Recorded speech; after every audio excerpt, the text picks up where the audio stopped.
लोकसभा निवडणूक 2024 विदर्भाच्या 10 जागांची प्रत्येक बातमी दिवसभर UCN न्यूज वर। पीएम मोदी ने चंद्रपुर से विदर्भ में लोकसभा चुनाव के प्रचार का आगाज किया। पीएम ने इस चुनाव को स्थिरता बनाम अस्थिरता का चुनाव करार दिया है। पीएम ने कांग्रेस समेत इंडिया गठबंधन और उद्धव ठाकरे पर निशाना साधा।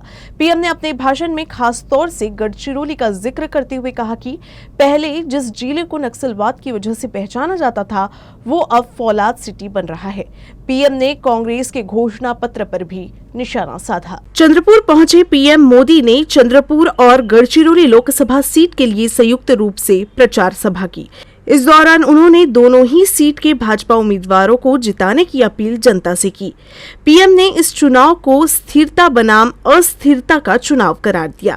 भाजपा एनडीए ने गढ़चिरौली चिमूरी से अशोक नेते जी को और चंद्रपुर से मेरे पुराने साथी भाई सुधीर जी को अपना उम्मीदवार बनाया है।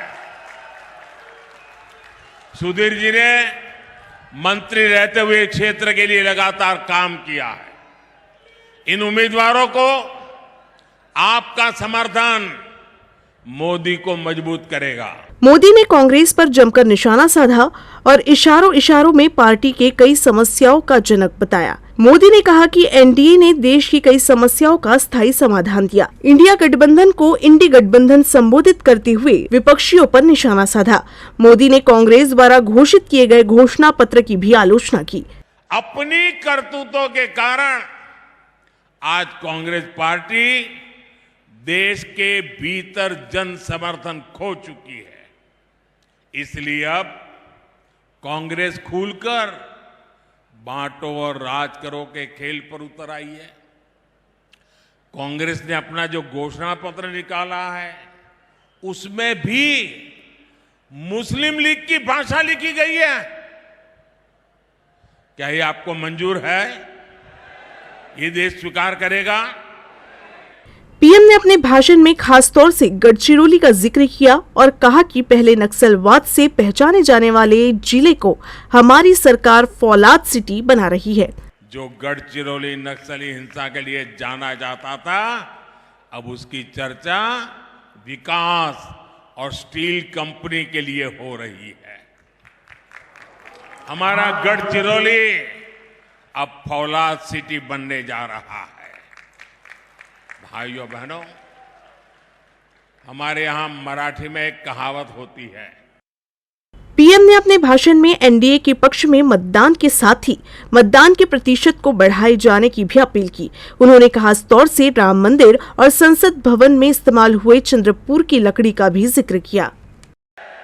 साथियों, आजादी के 7 दशक बाद तक राम मंदिर का 500 साल पुराना विवाद बना हुआ था। अयोध्या में राम मंदिर के निर्माण पर अड़ंगा कौन लगाता था? अड़ंगा कौन लगाता था? कोर्ट में किस पार्टी के लोग भगवान राम के अस्तित्व पर सवाल उठाते थे? कौन सी पार्टी के वकील सुप्रीम कोर्ट में जाकर कहते थे कि राम मंदिर पर फैसला न सुनाए? किस पार्टी ने राम मंदिर प्राण प्रतिष्ठा आयोजन का बहिष्कार किया? किस पार्टी ने दशकों तक बाबा साहब आंबेडकर को भारत रत्न नहीं मिलने दिया? इतने दशकों से हमारे लोग पिछड़ा वर्ग आयोग को संविधान का दर्जा देने की मांग कर रहे थे। किसने पिछड़ा वर्ग के साथ धोखा किया? हर बात का जवाब एक ही है। एक ही है कि नहीं है?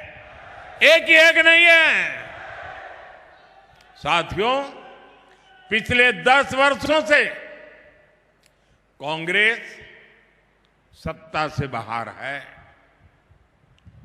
आपने एनडीए को पूर्ण बहुमत दिया। हमने देश की बड़ी बड़ी समस्याओं का स्थायी इलाज किया है।